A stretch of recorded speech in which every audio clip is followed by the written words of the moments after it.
우리나라에 기독교가 처음 들어올 때에 여러 나라에서 여러 교단들에서 많은 선교사님들이 오셨습니다.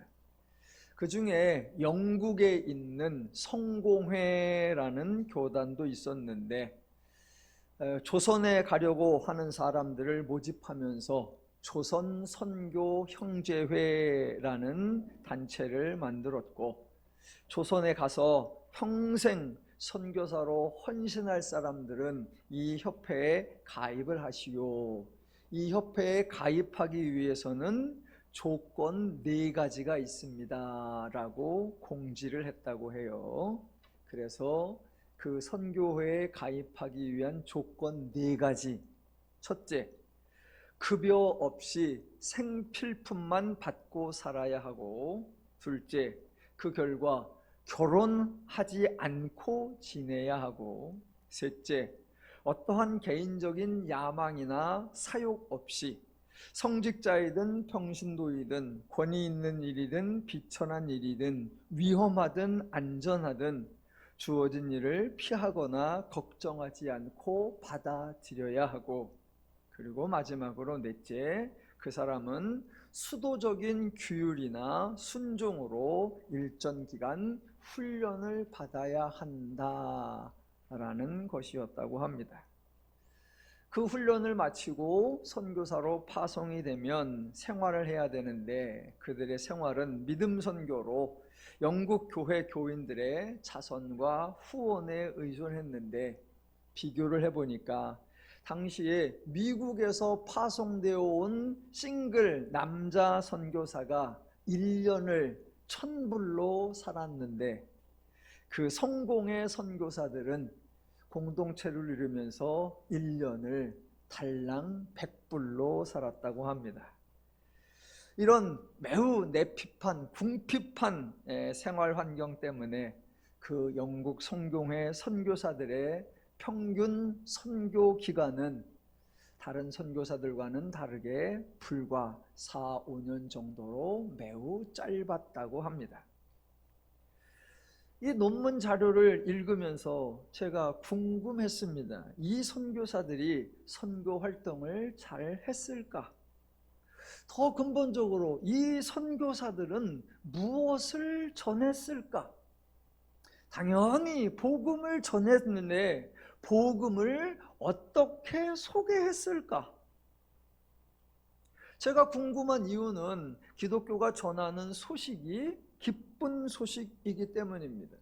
그렇다면 가장 먼저 복음을 들었던 당사자들, 지금 복음을 전하고 있는 당사자들이 기쁘고 즐겁고 신나고 행복한 삶을 살고 있어야 합니다. 자기들이 먼저 복음을 들었는데 정말 기쁜 소식이었고, 그 기쁜 소식으로 말미암아 실제로 자신들의 삶이 이전보다 비교할 수 없을 정도로 더 좋고 더 즐겁고 더 신나는 삶을 누리고 있어야 합니다. 그래야 이 소식이 기쁜 소식이라고 실감이 나고, 다른 사람에게 전할 때에도 이건 기쁜 소식입니다 라고 말할 수 있고, 혹시 누가 따지기라도 한다면 내가 경험자야, 내가 살아봐서 알아 라고 설명할 수 있을 것이기 때문입니다. 여러분, 기독교의 성도는 결코 수행하는 사람이 아닙니다. 수행하는 사람은 수행을 통해 무엇인가를 이루려고 하는 자들이니까 아직 이루어진 것이 없고, 그러니 당연히 누리는 것이 없습니다. 타종교의 소식은 기쁜 소식이 아니라 기쁜 일이 생겼으면 좋겠다라는 막연한 희망 소식이고 기대의 소식일 뿐입니다. 그 희망과 그 기대가 실제로 이루어지도록 하기 위해서 수행을 하고 있으니까 그 수행은 당연히 고생을 근본으로 합니다. 왜냐하면 좋은 결과는 쉽게 얻을 수 있는 것이 아니다라고 생각하고, 좋은 결과는 아무나 얻을 수 있는 게 아니다라고 생각하기 때문입니다. 당연히 타종교에서 업적을 이룬 분들의 일대기를 살펴보면 말 그대로 고생담입니다. 누가 더 큰 고생을 했는가? 누가 더 많은 어려움을 당했나? 그거를 강조해요. 예전에 어느 유명한 사찰을 갔더니 거기에 아주 훌륭하신 스님이 깨달음을 얻어서 입적을 하셨고, 그래서 그분을 기념하는 기념관이 있고, 그 사찰을 방문하는 사람들에게 그 스님과 그 기념관을 소개하는 그런 기회가, 소개를 받는 기회가 있었습니다. 그 안내하는 분이 우리 이 큰 스님은요 얼마나 수행을 열심히 하셨는지 라고 하면서 강조하는데, 가장 대표적인 게 뭐냐, 대략 20년 이상을 앉아서 주무셨다고 합니다. 편하게 누워서 숙면을 취하신 적이 없고 한 20년 이상을 앉아서 수행을 하셔서 결국 돌아가실 때에도 앉은 상태에서 입적하셨다라고 강조합니다. 예, 타종교에서는 그런 걸 강조하는 거예요. 하지만 기독교는 그런 이야기를 하는 게 아닙니다. 기독교는 내가 고생한 이야기, 내가 어려움을 겪은 이야기를 하는 게 아니에요. 성경을 잘 생각해 보시면 성도가 나 이렇게 고생했다, 나 이렇게 수고했다, 나 이렇게 힘들었다, 그런 걸 나열하는 곳이 거의 없습니다. 혹시 기억을 하신다면 딱 한 군데 정도 고린도후서 11장에 나옵니다. 바울이 왜 고생한 이야기를 하냐면, 그 당시에 거짓 사도들이 날뛰는데, 거짓 사도들이 뭐라고 하냐면, 이거 아무나 사도가 되는 게 아니야, 아무나 주의 종이 되는 게 아니야, 사도가 되고 주의 종이 되면 이렇게 어렵고 이렇게 힘든 일을 겪어야 하는 거야, 나는 이렇게 수행하면 나는 이렇게 고생해 라고 소개하니까 진짜 사도인 바울이 하도 답답해서, 그런 거 아니요, 그런 거 정말 어리석은 말이고 그런 거 정말 쓸데없는 말이야, 내가 말을 안 하려고 했는데 니들이 그렇게 터무니없는 말을 하니까 그러면 나도 한마디 해볼게 라고 하면서 어쩔 수 없이 하는 말이 고린도 후서 11장에 나옵니다. 아주 유명해서 여러분 잘 아시는데 제가 읽어드릴게요. 그들이 그리스도의 일꾼이냐? 정신없는 말을 하거니와 나는 더욱 그러하도다. 내가 수고를 넘치도록 하고 옥에 갇히기도 더 많이 하고 매도 수없이 맞고 여러 번 죽을 뻔하였으니, 유대인들에게 40에서 하나 감한 매를 5번 맞았으며 3번 태장으로 맞고 1번 돌로 맞고 3번 파선하고 1주야를 깊은 바다에서 지냈으며 여러 번 여행하면서 강의 위험과 강도의 위험과 동족의 위험과 이방인의 위험과 시내의 위험과 광야의 위험과 바다의 위험과 거짓 형제 중에 위험을 당하고 또 수고하고 애쓰고 여러 번 자지 못하고 줄이며 목마르고 여러 번 굶고 춥고 헐벗었노라.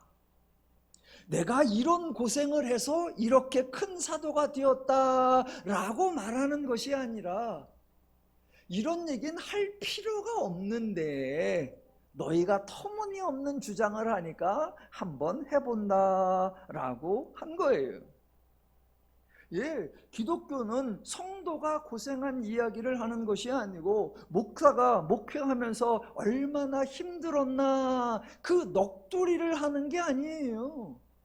개척을 해서 얼마나 궁핍했고 성도들이 얼마나 속을 썩였고 교회를 건축하면서 얼마나 힘들었나 그런 얘기하는 게 아니에요. 우리가 고생한 얘기하는 게 아니라 예수가 고생한 이야기를 하는 건가? 아니요, 그것도 아닙니다. 왜냐하면 예수는 고생을 하신 것이 아니기 때문입니다. 예수는 아무것도 모르고 그저 아주 멋지고 폼나게 이 땅에서 부귀영화를 누리려고 강림했는데 와보니까 졸지에 체포를 당하고 신문을 당하고 십자가를 지는 고난을 당한 거냐? 아니요. 예수님은 이미 다 아셨어요. 이미 예언된, 그래서 본인이 왜 와야 하고 와서 무슨 일을 해야 되고 어떤 일을 겪을지를 다 아시면서 피할 수도 있는데 피하지 않으면서 이 예언을 이루려 함이라, 이 말씀을 응하게 하려 함이라 라고 하나하나 차곡차곡 그 예정된 사역을 다 이루어 가셨습니다. 그래서 예수의 삶은 형통한 삶이었고, 예수의 삶은 순적한 삶이었고, 예수의 삶은 다 이룬 삶이에요. 우리도 고생한 얘기를 하는 게 아니라 예수도 고생한 얘기를 하는 게 아니에요. 예수가 그 모든 사역을 잘 이루었기에 그 결과로 성도는 은혜를 받아 복을 누리고 있는 겁니다. 그래서 기독교의 소식을 뭐라고 한다? 복음, 기쁜 소식이라고 하는 거예요.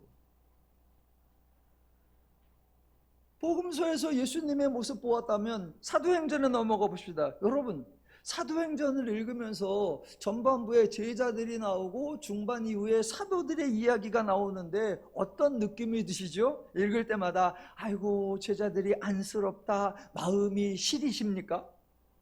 그거 지나가고 서신서를 읽을 땐 또 어떤 느낌이 드십니까? 그들이 고생하는 것 같고 그들이 힘들어하는 것 같아서 가슴이 먹먹해지고 측은하고 애잔하고 불쌍하고 그렇습니까? 복음서에서 예수님이 사역을 버거워하는 모습이나 사도행전이나 서신서에서 사도들이 투정하는 것, 불평하는 것을 보신 적이 있습니까?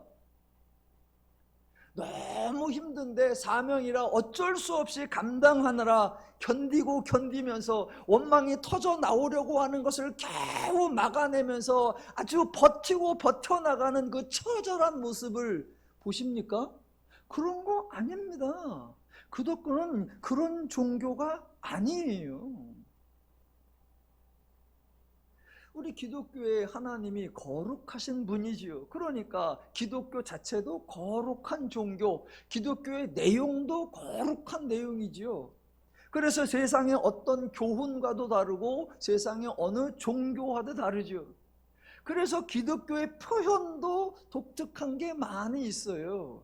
유독 별난 것을 표현하는 것이 아니라 기독교의 내용이 독특하니까 그 내용을 담아내는 표현도 독특한 경우가 많아요.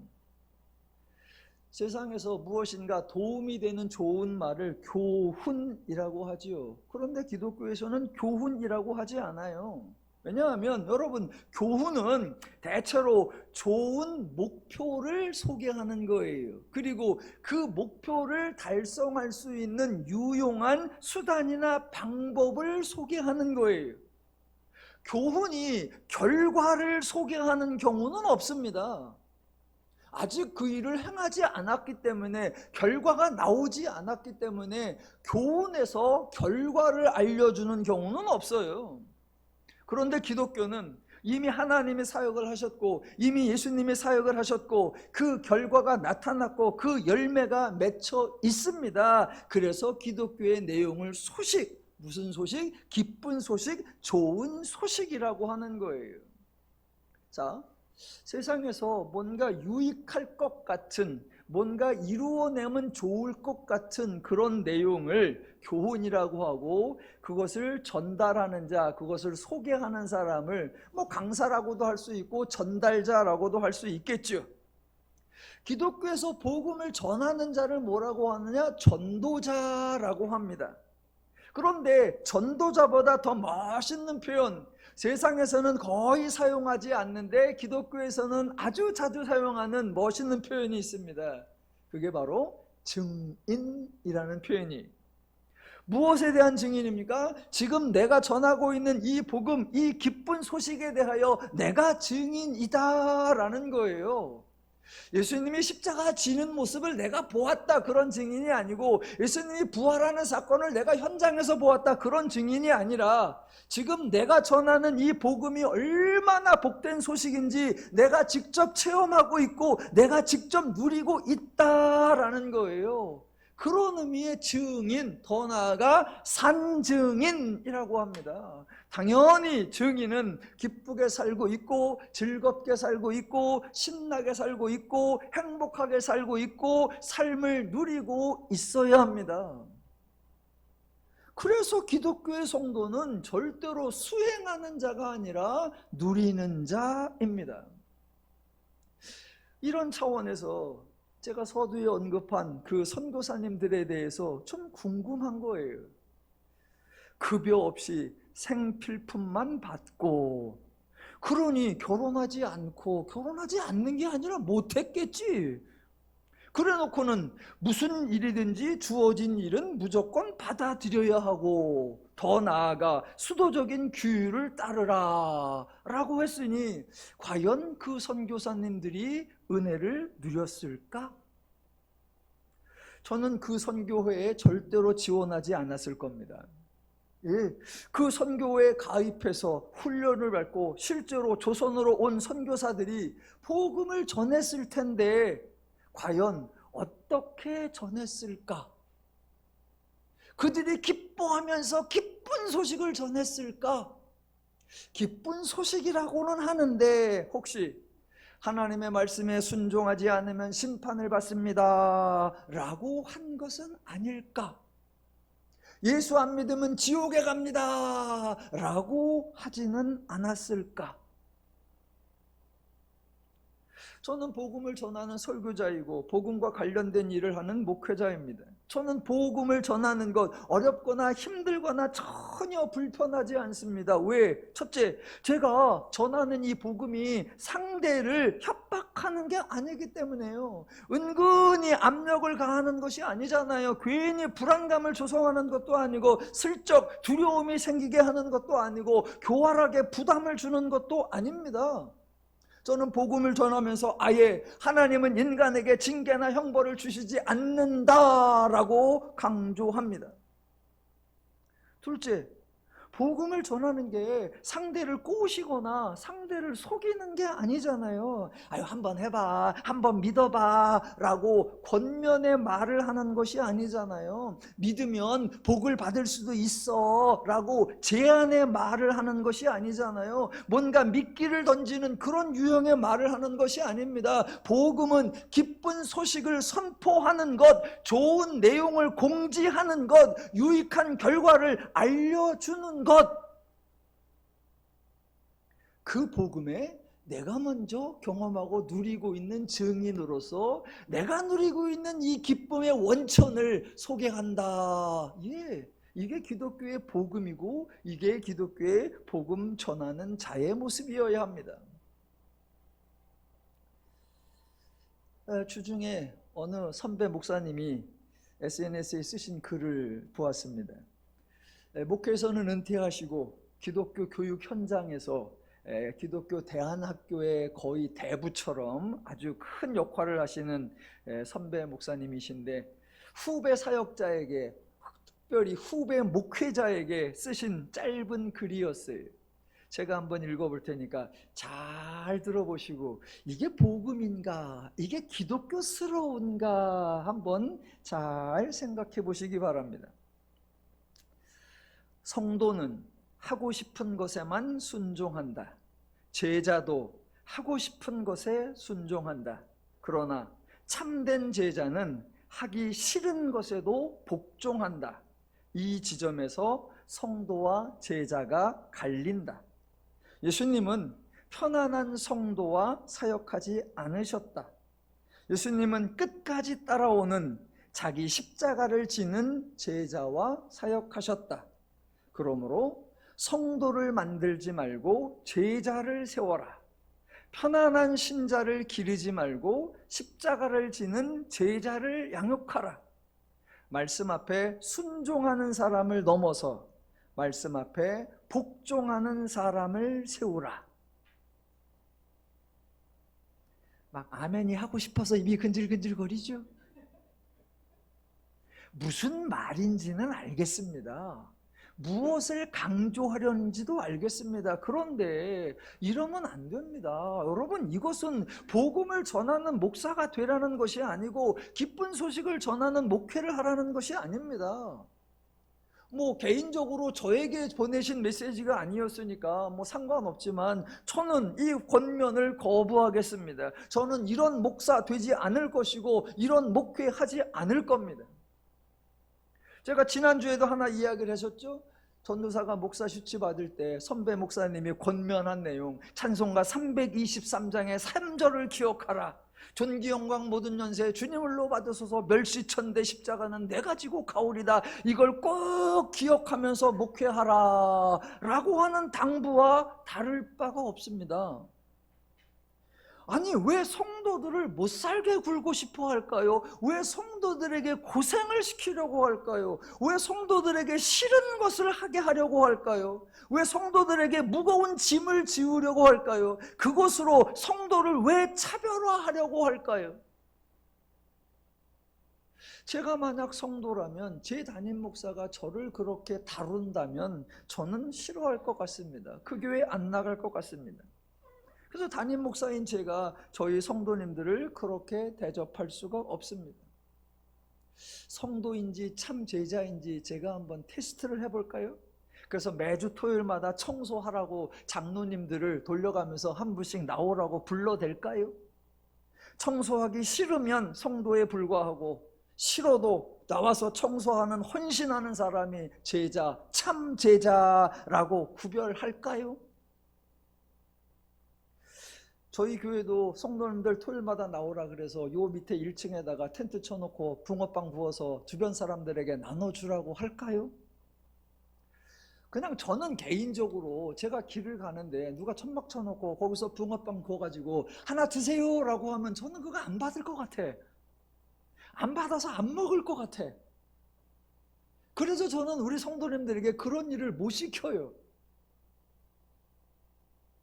여름이 되면 또 아침에 막 출근하려고 바쁜 사람들인데 교회 마당에다 텐트 쳐놓고 아이스 커피하고 식빵을 구워주고서 드시고 가세요. 출근하기 바쁜데 나는 그거 안 받을 것 같아. 나는 그거 안 먹을 것 같아. 그래서 나는 우리 성도들에게 그런 걸 하라고 저는 못 시켜요. 그런 걸 하느냐 안 하느냐로 성도냐 제자냐 제자냐 참 제자냐, 저는 그런 구분을 안 해요. 저희 교회가 처음 개척했을 때에 서너 번 토요일에 우리 몇몇 성도님들이 청소하러 오셨습니다. 그래서 한 두어 번은 성도님들이 토요일에 청소하셨어요. 그 다음부터 제가 오지 말라 그랬습니다. 내가 교회에 있으니까 내가 청소하면 되고 우리 전사님 계시니까 같이 둘이 청소하면 된다라고 했어요. 그래서 여러 해 그렇게 했는데 부목사님도 가시고 부전사님도 가시고 요새는 저 혼자예요. 청소를 저 혼자 합니다. 어휴, 힘들어. 주일날 예배 끝나면 여러분 이제 다 가시고 나면 이제 뭐 청년들 뒤에 정리하고 그러면 가면 이제 한 3시쯤 되면 그때부터 제가 이제 각 쓰레기통 다 뒤집어서 쓰레기 모으고 재활용할 거 분리할 거 다 하고 그렇게 세팅을 딱 해놨다가 퇴근하는 7시경에 저 밑에다가 다 버리고 갑니다. 그래서 주일은 그렇게 정리하고 주중에 제가 청소를 해요. 또는 주중이나 주말에 하루 정해서 하는데 그러면 여기를 청소기를 싹 돌리고 주방에 청소기 돌리고 교육관 청소기 싹 돌리고 그리고 나서 걸레질 갖다가 싹 또 한 바퀴 닦고 그러면 짧으면 한 2시간 걸리고 오래 걸리면 한 3시간 걸리고 외로워, 힘들어, 귀찮아. 그렇다고 주방일 하는 아내에게 같이 청소하자라고 할 수도 없고 더군다나 우리 집에 독생하신 아드님에게 청소 같이 합시다 라고 했다가는 그나마 하고 있는 방송 편집마저 안 한다고 할까봐 말도 못 꺼냅니다. 얼마 전에 저희 집에 로봇 청소기 하나를 샀다고 그랬잖아요. 어머, 이게 똑똑해, 일을 잘해, 지가 알아서 방방마다 다 돌아다니고요, 걸레질까지 알아서 다 하고요, 걸레가 마르면 지가 알아가서 걸레 빨아갖고 지가 알아서 다 해. 너무 좋아. 집에서 써보니까 너무 좋아. 제가 홀딱 반했어요. 그래갖고 제가 주중에 질렀잖아. 교회도 하나 청소기 샀어요. 목요일날 사다가 뒤에다 설치해놓고 한번 시범을 했어요. 제가 의자 싹 올려놓고 돌아라 그랬더니 지가 뺑뺑뺑뺑뺑 돌아. 사무실에다가 1시간 뒤에 와보니까 걸레 빨겠습니다 삑삑삑 들어가더니 다시 나와가지고 청소 다시 합니다 그랬더니 삑삑. 얼마나 좋은지. 잘했죠? 여러분 오라고 하는 것보다 그게 훨씬 현명하죠? 네. 이제는 맨날 써야 되겠어. 일주일에 7번 청소해야 되겠어요. 그래서 이제 여러분이 이제 가시고 나면 맨 마지막에 청년들 갈 때 제가 그래서 야, 의자만 좀 올려주고 가라.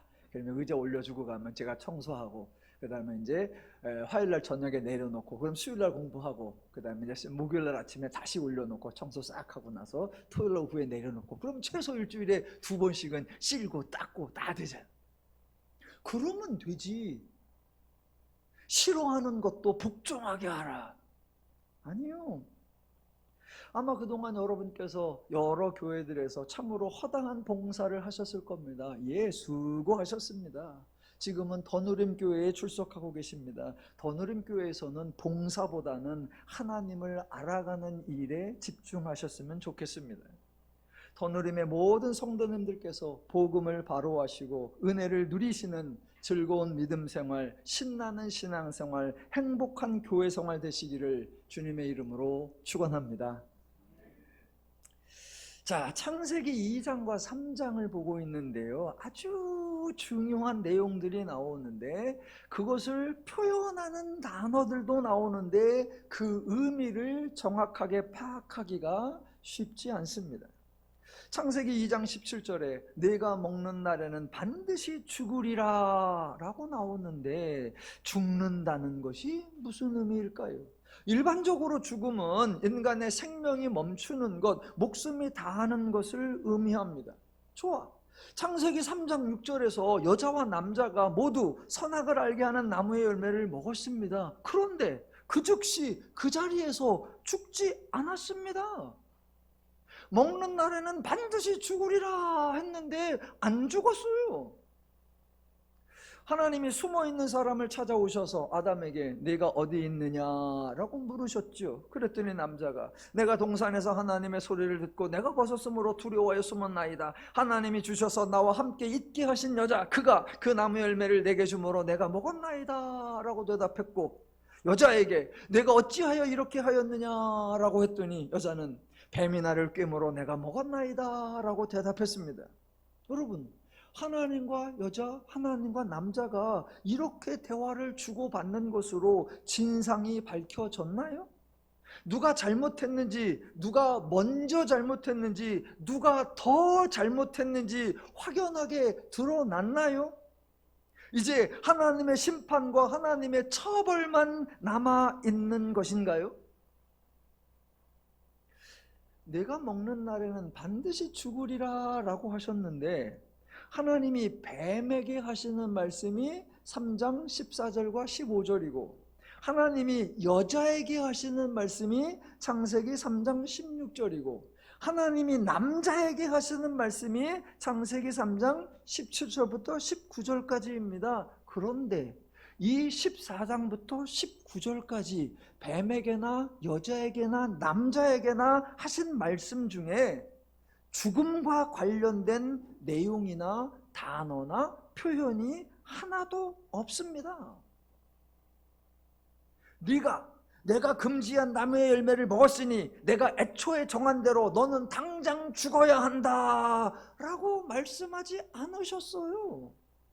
조금 완화해서 당장 죽는 것이 아니라 이제부터 서서히 죽어가서 결국에는 죽어야 한다, 반드시 죽는다 라고 말씀하지도 않으셨습니다.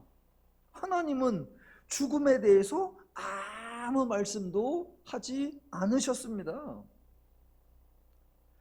선악을 알게 하는 나무의 열매를 따먹은 당사자인 아담과 하와, 반드시 죽으리라의 대상인 아담과 하와도 죽음과 관련된 단어나 표현을 하나도 말하지 않습니다.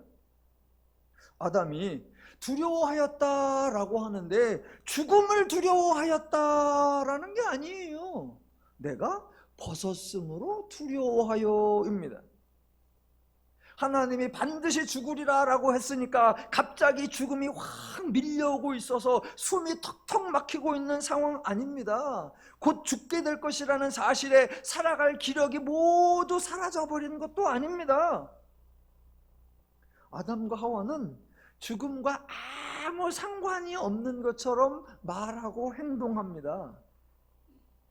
아이러니하게도 아담과 하와는 하나님이 말씀하신 그 다음에 죽음이 아니라 생명에 대해서 말합니다. 그게 창세기 3장 20절이에요. 아담이 그의 아내의 이름을 하와라 불렀으니 그는 모든 산자의 어머니가 됨이더라.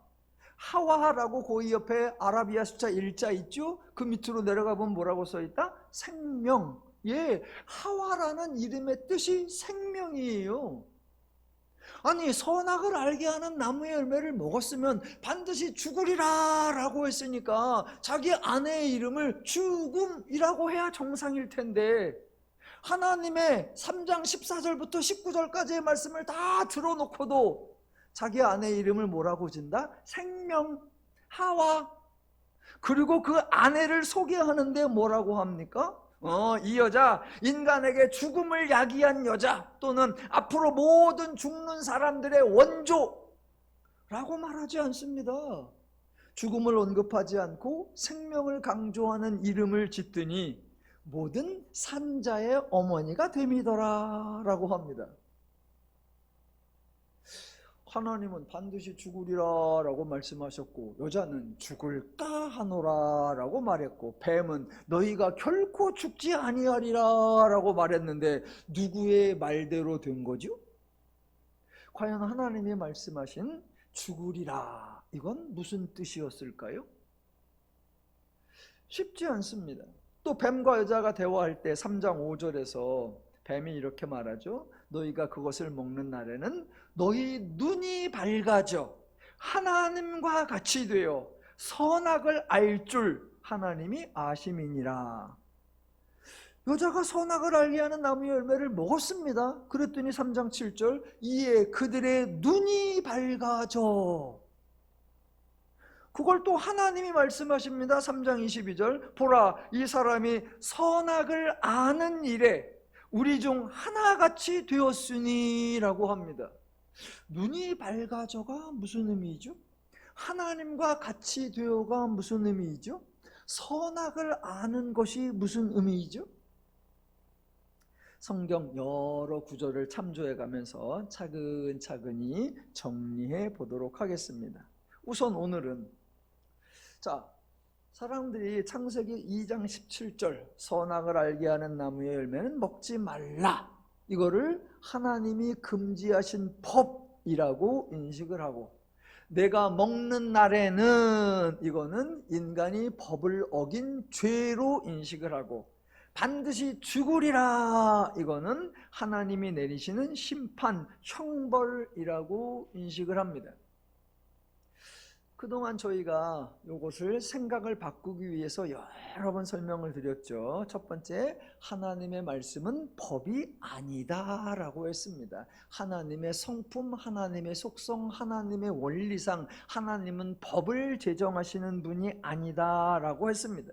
그리고 하나님은 인격적인 분이기에 하나님과 인간의 관계를 법으로 설정하시는 것도 아니고 법 제도를 통해서 상과 벌로 인간과의 관계를 유지하는 분도 아니다라고 했습니다. 그러니까 일단 법이 아니니까 법을 어겼다라는 게 없고, 그러니 하나님이 법을 어긴 자에게 심판하고 형벌을 내린다라는 개념 자체가 성립이 되지 않는 겁니다.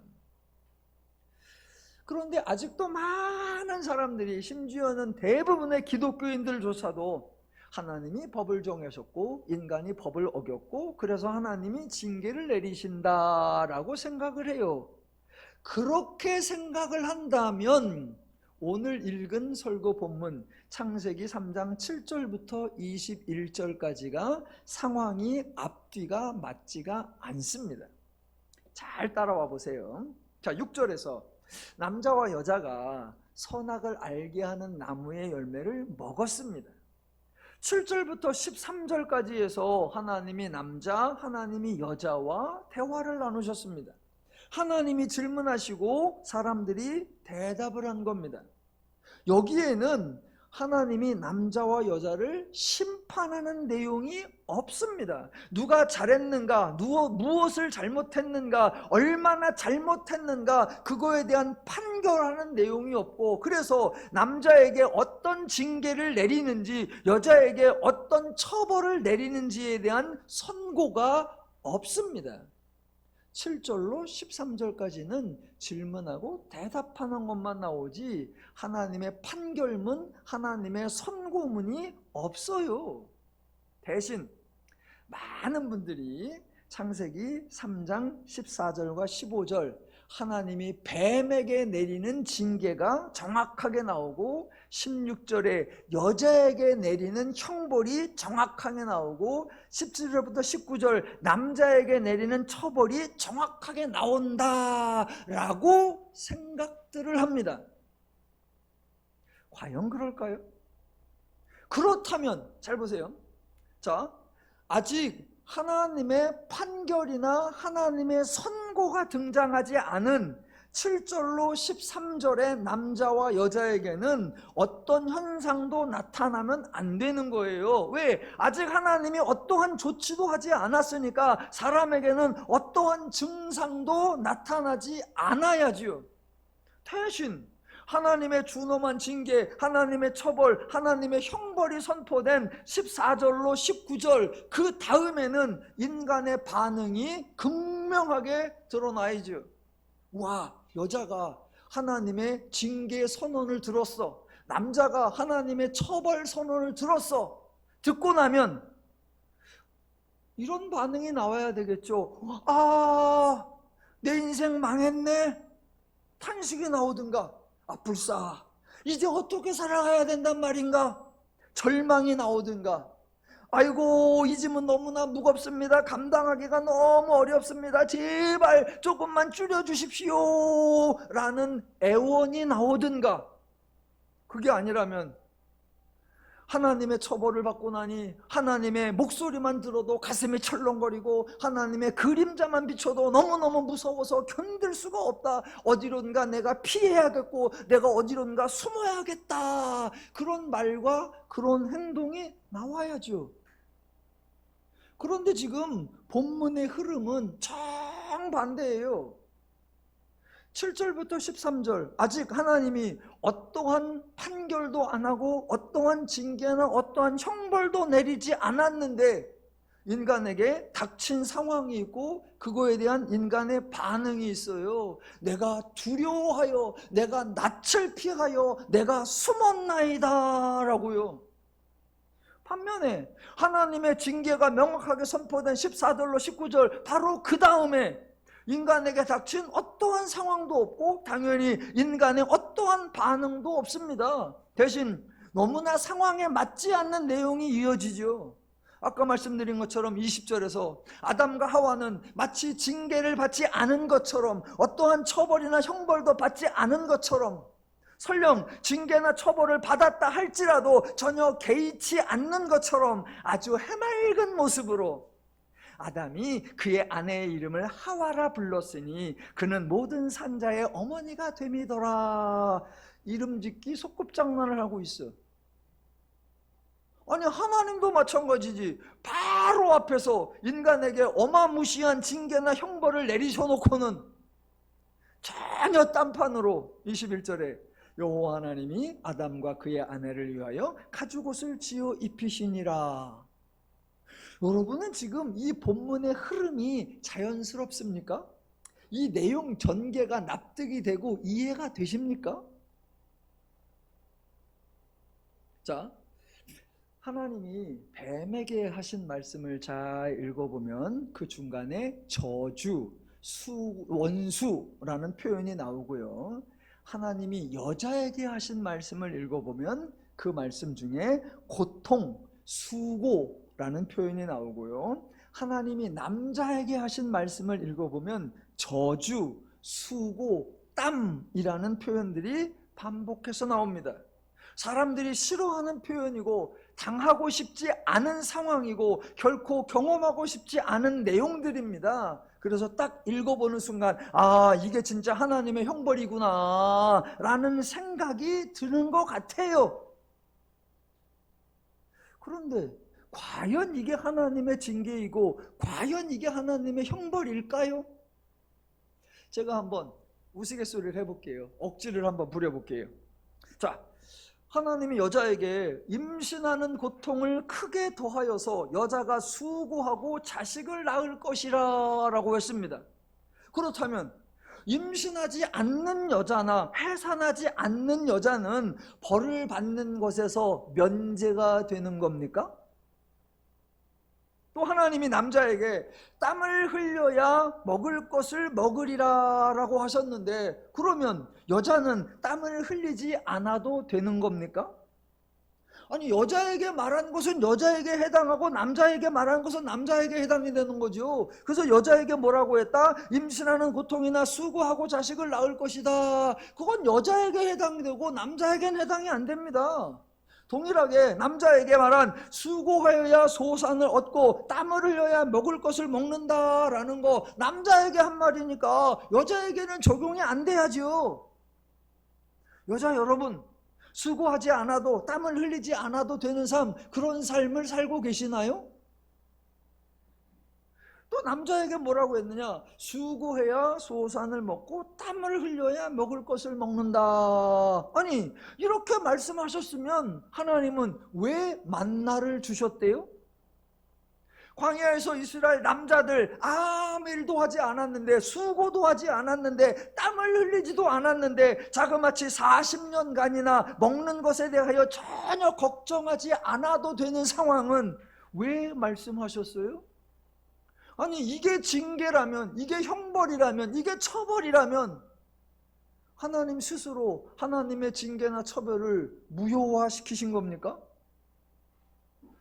또 남자에게 뭐라고 하셨느냐? 너는 흙이니 흙으로 돌아갈지니라. 남자에게는 해당이 되죠. 그럼 여자에게는 달리 말씀하셔야 되죠. 너는 뼈니 뼈로 돌아갈지니라 라고 하셨어야죠. 아니, 기껏 여자를 뼈로 만들었다고 설명을 그렇게 해놓고, 여자와 남자에게 하신 말씀이 과연 하나님의 징계라면 반드시 죽으리라 라는 것 대신 그냥 이 징계로, 이 처벌로 충분한 겁니까? 아, 이런 벌을 받으면 죽지 않아도 되는 겁니까? 아니면 죽는 거는 원래대로 죽는 것이고 거기에 추가적으로 또 다른 고통을 더해서 임신하는 고통과 수고하는 그 애씀을 보너스로 더 받아야 됩니까? 그래서 하나님은 기본 처벌이 있고 거기에 추가 이중 형벌을 또 내리신 겁니까? 더 나가 볼까요? 와, 하나님이 남자와 여자에게 하신 말씀이 인간의 죄에 대하여 하나님이 내린 형벌이라면, 예수님의 십자가 사건으로 말미암아 죄에게서 구원받고 죄짐을 벗어났다면 이제 여자 성도는 임신하는 고통이 없어야 하고 수고하고 자식을 낳는 것이 아니어야 하지 않습니까? 남자는 더 이상 수고하고 땀을 흘려야 먹을 것을 얻는 것이 아니어야 하지 않습니까? 아니, 예수님의 십자가 사건과 부활 사건이 있었어도, 죄에게서 해방되고 죄로부터 자유가 되었어도 하나님이 내린 형벌은 계속해서 받아야 합니까? 비록 구원은 받았어도 구원은 구원이고 창세기 3장 14절부터 19절까지 내린 거 그거는 변치 않는 거야. 그래서 오늘도 여자들이 해산하면서 그렇게 힘든 거고 남자들은 그렇게 땀을 흘려야 하는 거야. 구원은 그거고 별거는 별겁니까? 이게 말이 됩니까? 저는 성경 본문에 시비 거는 거 전문이에요. 무턱대고 받아들일 수가 없죠. 말이 안 되는 거, 이해가 안 되는 걸 무조건 믿어버릴 수 있는 게 아니죠. 저도 이해가 안 되는 거, 저도 납득이 안 되는 걸 무조건 설교할 수 있는 게 아니죠. 아마 지금 제가 몇 가지 소개한 거 여러분도 그런 생각을 가졌던 분이 계시거나 아니면 저보다 더 시비 거는 게 있으신데 참고 계시는 분도 있을 겁니다. 필요한 거 있으면 저에게 알려주시고 여러분의 그 시비를 제가 대신 말해주어서 고맙죠? 네. 자, 정리를 조금씩 하겠습니다. 오늘이 창세기 20장인데 아니 3장인데 강의 20번째입니다. 그동안 한 가지는 바꾸었다 그랬습니다. 창세기 2장 17절 하나님의 말씀은 법이 아니다 라고요. 그게 법이 아니니까 그래서 하나님이 인간에게 징계나 처벌이나 형벌을 내리지 않는다라는 거였습니다. 그렇다면 오늘 본문 흔히 알려진 하나님이 여자에게 내린 심판, 하나님이 남자에게 내린 심판이라고 알려진 이 창세기 3장 14절부터 19절까지에 대한 이해도 바뀌어야 합니다. 아, 이게 하나님의 형벌이 아니구나. 이게 하나님의 처벌이 아니구나. 이게 하나님의 징계가 아니구나. 이게 하나님이 남자와 여자를 벌 주신 게 아니구나 라고 생각이 바뀌어야 합니다. 물론 성경에 하나님이 징계하신다, 하나님이 죄 지은 자를 용서치 않으신다, 하나님이 인간의 행한 대로 갚으신다 라고 기록된 많은 구절들이 있습니다. 하지만 그 구절들의 의미를 잘 분별해야 합니다. 하나만 예를 들어볼까요? 구약에서 하나님께 불순종했다고 상징되는 거, 한 번이 아니라 여러 번 정도가 아니라 수십 년 동안 전적으로 불순종과 계명을 어겼다라고 대표되는 장면이 광야에서의 이스라엘입니다. 그래서 사람들이 오죽하면 이렇게 말하죠. 그들이 40년 내내 하나님을 불신하고 하나님을 배반하고 하나님의 계명을 어겨서 하나님이 너무나 화가 나서 그들을 징계하여 그들 중에 한 명도 가나안에 들어가지 못하게 하는 벌을 내리셨다라고 합니다. 그런데 여러분, 그렇게 끈질기게 40년 내내 불순종했다고 하는 그 사람들이 징계를 받아서 심판을 받아서 광야에서 졸지에 몰살당한 것이 아닙니다. 그들은 40년 동안요, 땀을 흘리면서 수고하고 그래서 소산을 얻어내는 게 아니라 일도 안 했어, 수고도 안 했어, 땀도 안 흘렸어. 그래놓고 아침에 가서 그저 만나 거두어서 40년 동안 잘 먹었어요. 얼마나 편하게 지냈는지 먹고 사는 거 걱정을 하는 게 아니라 메뉴 걱정을 했어요. 먹는 거야 기본으로 먹죠. 하나님 우리가 뭐 먹는 거 같고 그러나, 그런데 수박도 좀 주시지, 참외도 좀 주시지, 오이도 좀 주시지. 먹는 거는 우리가 배불리 먹고 고기도 시시때때로 먹어요. 대신 수박도 좀 주고 오이도 좀 주고. 아니, 창세기 3장에서 말한 게 하나님의 심판이라면 그들은 수고하고 소산을 얻고 땀을 흘려야 먹을 것이 생겨야 되잖아요. 그래서 하나님의 불순종에서 징계를 받았으면 그들이 졸지에 요절을 해야 되잖아요. 어느 날 불순종해서 10만 명이 죽어나가고, 어느 날 하나님 앞에 대적하다가 25만 명이 죽어나가고, 어느 날 하나님의 계명을 어겨서 5만 명이 죽어나가더라. 그래서 얼마 지나지 않아 1세대는 다 멸절당했더라. 그래야죠. 그런데 40년간 잘 먹었어, 편하게 지냈어. 그러다가 세월이 가고 세월이 가서 다 늙어서 자연사했어요. 그게 무슨 징계예요? 그게 무슨 심판이야?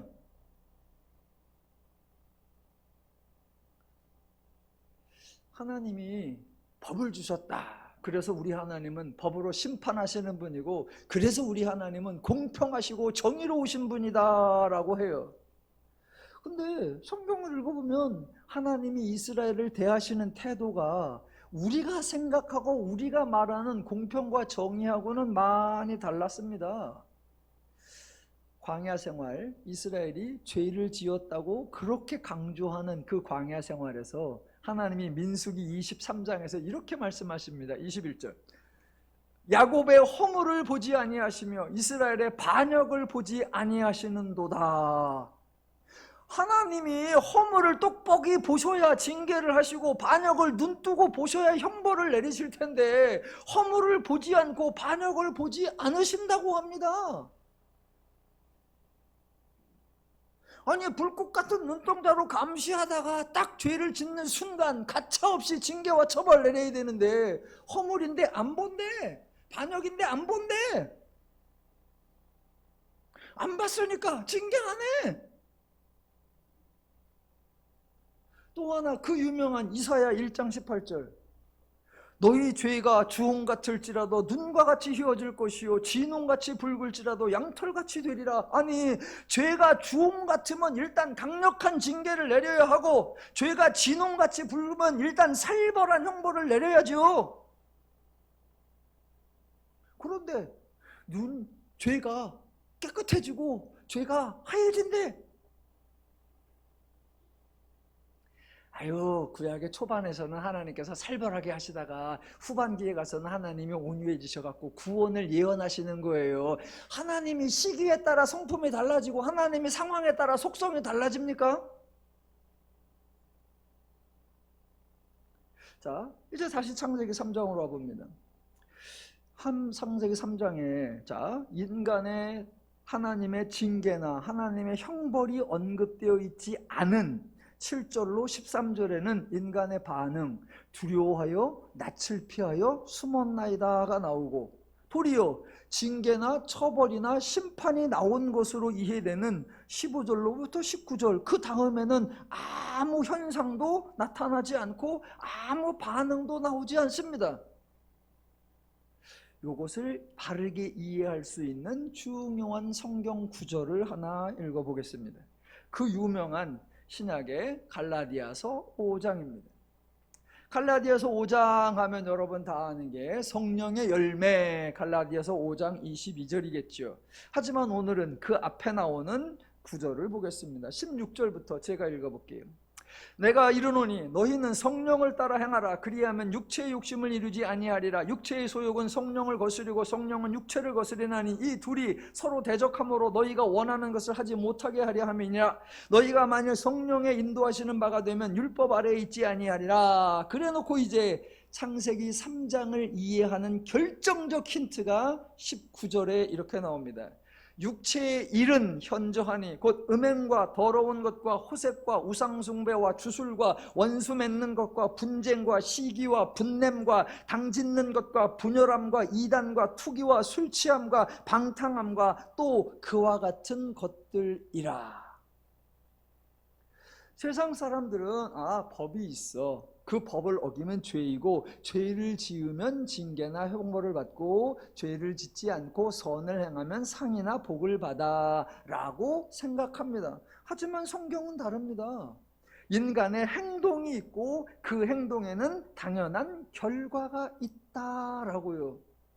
그 결과를 기독교의 성경적 표현으로 뭐라고 한다? 열매. 상이나 벌이라고 하지 않고 너무나 자연스럽게 그 행동의 그 열매, 그 행동의 결과가 나타난다라고 하는 거예요. 여러분, 상이나 벌을 준다고 하면 상이나 벌을 준 존재가 등장해야 되고, 상이나 벌을 받을 수 있는 자격이나 조건이 있어야 되고, 그 자격이나 조건에 대한 평가가 등장해야 되고, 그 평가에 적절하게 어울리는 상벌을, 정도를, 분량을 따져야 합니다. 아주 복잡해요. 근데 성경은 너무나 짧게 너무나 명쾌합니다. 행동에는 결과가 따른다. 행동에서 이어지는 열매가 있다. 이 결과, 이 열매를 결코 상이다, 벌이다 라고 하지 않고 그 행동의 결과다, 그 행동의 열매다 라고 하는 거예요. 그런데 사람들이, 자 보세요, 벌을 받는다라고 하면 크게 한 3가지 정도를 떠올리죠. 벌 받는다. 첫 번째, 어떤 큰 병에 걸리는 거. 두 번째, 어떤 큰 경제적으로 손해를 많이 입는 거. 세 번째, 어떤 식으로 기대하지 않았던 예상 밖의 사고가 발생해서 계획한 일이 어그러지는 거, 이런 거예요. 근데 성경에는 그런 거 전혀 없습니다. 기독교는 그런 걸 말하지 않아요. 하나님은 그런 걸 말하지 않아요. 갈라디아서 5장 지금 읽은 거, 육체의 일, 즉 죄의 일, 세상에서 사람들이 말하는 죄의 벌, 그러나 성경에서 말하는 죄의 결과, 죄의 열매, 뭐라고 한다? 음행과 더러운 것과 호색과 우상숭배와 주술과 원수 맺는 것과 분쟁과 시기와 분냄과 당짓는 것과 분열함과 이단과 투기와 술취함과 방탕함과 또 그와 같은 것들이라. 사람들은 이런 것을 벌이라고, 이런 것을 징계라고, 기독교의 표현으로 하면 이런 것을 죄의 열매라고, 이런 것을 죄의 결과라고 생각하지 않아요. 그저 벌받기 전에 나타나는 일종의 전조 증상 정도로만 생각해요. 그러나 성경은 이게 죄의 결과고 이게 죄의 열매다라고 선언합니다. 하나님이 은행을 주시는 것이 아니고 원수 먹는 형벌을 내리는 것이 아니고 분쟁과 시기라는 징계를 내리는 것이 아닙니다. 하지만 죄를 지었을 때 그 결과로 원수가 맺어지고 분쟁이 발생하고 시기와 분냄과 당짓는 것이 일어나고 분열이 발생한다라는 거예요. 여러분, 이런 게 발생하고 이런 상황이 임하면 사람은 매우 힘듭니다. 불편하고 두렵고 걱정되고 마음 졸이고 살기가 힘들어요. 이게 죄의 결과예요. 사람들은, 우리 기독교인들조차도 이게 결과가 아니라 벌은 따로 있고 징계는 따로 있고, 아니요. 예를 들어 다 아시는 거겠지만 어떤 사람이 제가 여러분에게 뭔가 죄되는 행동을 한다고 합시다. 제가 여러분에게 어떤 죄되는 행동을 해. 그러면 그때부터 그 행동을 했어. 그럼 그때부터 뭐를 생각을 한다? 야, 요게 들킬까 안 들킬까? 자, 죄 지은 행동을 해놓고 죄의 벌이나 결과가 왔다고 생각하는 게 아니라 일단은 요게 들킬까 안 들킬까? 상대가 눈치를 챌까 못 챌까? 그러면서 내가 자꾸 눈치를 보는 거예요. 저게 알아채렸나 못 알아채렸나? 알아채렸는데 말을 안 하는 건가 못 알아차린 건가? 그래서 저 사람이 뭔가 말을 하면 알아챘나? 내가 갑자기 놀래고, 전화가 오면 저 사람이 알아서 지금 전화를 한 건가? 괜히 조마조마하고. 그렇게 하루나 이틀을 가면 저게 알면서도 나를 덮어주려고 하는 건가? 진짜로 몰아서 그런 건가? 괜히 잠도 안 하고 뒤척여. 그런 식으로 마음이 조마조마하고 불안하고 그 사람의 얼굴 보기도 민망하고 대화하기도 매우 불편해. 그런 식으로 일주일을 지나. 그게 지옥이요. 그랬더니 한 일주일이 지나도 상대방이 아무 말도 안 하고 그냥 지나가. 그럼 또 혼자 뭐라고 한다? 그냥 덮는 건가? 모르고 그냥 끝난 건가? 그랬더니 한 2주 후에 그쪽에서 지난번에 그 일 말이요. 그럼 덜컹 그건가? 근데 이런 거는 죄의 열매라고 죄의 결과라고 생각을 안 해요. 그런 행동들이 어느 날 밝혀져서 저 사람이 버럭 화를 내고 그래서 뭔가 손해가 나고 그래서 뭔가 사고가 나야 에이 벌 받았네. 아니요. 그 자체를 내가 신경 쓰고 조마조마하고 두려워하고 불안하고 민망하고 뒤척이고 잠 못 자고 이거 다가 그게 죄의 결과고 그게 죄의 열매예요. 정작 하나님이 여자에게 말한 거나 남자에게 말한 그 어떤 심판이나 징계나 형벌이 오기 전에 이미 죄를 지으니까 두려워하더라, 낯을 피하더라, 숨더라, 책임을 전가하더라, 비난하더라. 그게 얼마나 불안해요. 그게 지옥이야. 제가 산에를 자주 가니까 등산에 가는 장비들이 뭐 옷도 있고 신발도 있고 모자도 있고 배낭도 있고 그래서 또 계절에 맞게끔 뭐 요 색깔 저 색깔도 하고 제가 좀 여러 개를 사요. 그러니 매장에 가서 새 걸 살라니까 돈이 많이 들고 그래갖고 당근에 보면 모자 5,000원짜리, 만원짜리, 바람막이 만원짜리, 2만원짜리. 그럼 제가 그거를 여러 개를 샀어. 색상별로. 그랬더니 우리 한 사람이 아주 이 일이 낫네. 이제 그만 좀 사. 그래갖고 이거 내가 껏해봤자 5,000원짜리 하나 사는 건데 사게 둬. 그랬는데 자꾸 눈치를 주니까 제가 그거를 말하고 산다? 몰래 산다? 그때부터 지옥이 시작되죠. 집에서 당근을 살짝 봐. 대놓고 본다? 몰래 본다? 몰래 봐. 네. 이렇게 보고 있는데 한 사람이 뭐야? 그럼 얼른 감춰.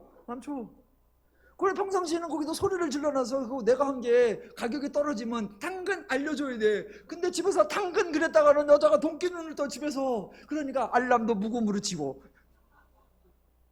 그래놓고 어느 날 딱 5,000원짜리 모자 하나를 사왔어. 그러면 딱 쓰고 들어온다. 가방 속에 넣고 들어온다. 넣고 들어와. 그래놓고 모자 있는 데다가 살짝 걸어놔. 그리고 한 일주일 있다가 한 사람이 저거 못 보던 건데 아니야 원래 있던 거야. 아직 아무 벌도 안 온 것 같은데 그게 눈치보랴, 그게 불편하고 그게 민망하고 그게 두렵고 그게 조심스럽고, 그게 죄의 결과고 그게 성경이 말하는 죄의 열매예요. 근데 우리는 그런 거는 신경 안 쓰고 안 들켰네? 안 혼났네? 안 다쳤네? 사고 안 났네?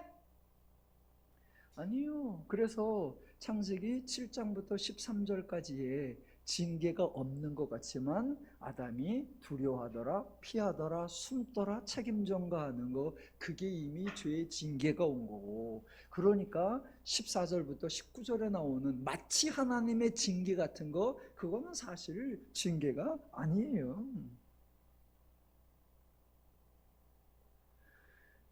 만약 14절부터 19절까지가 하나님의 징계라고 하면 여러분, 아까 말씀드린 것처럼 반드시 죽으리라 안 하고 그것만 받아도 돼요? 결론, 하나님을 두려워하지 마시기 바랍니다. 하나님이 인간을 심판하시고 징계나 형벌을 내리신다고 오해하지 마시기 바랍니다. 하나님께 벌을 받을까 봐 하나님의 눈치를 보시거나 하나님의 비위를 맞추려고 애쓰시지 마시기 바랍니다. 대신 죄를 두려워하시기 바랍니다. 인정사정 없이 죄의 결과가 임한다는 사실을 기억하셔야 합니다. 단 한 번의 예외도 없이 죄의 열매가 들이닥친다는 것을 기억하셔야 합니다. 그래서 죄를 피해야 하고 죄를 피하기 위해 하나님을 알아야 하는 겁니다. 더누림의 모든 성도님들은 성경을 많이 읽고 인간을 행복하게 하는 하나님과 하나님의 원리를 알고 하나님의 마음으로 죄를 이기고, 그래서 하나님의 말씀대로 행하셔서 하나님의 말씀의 열매를 항상 범사에 풍성히 누리며 사시기를 주님의 이름으로 축원합니다. 기도하겠습니다.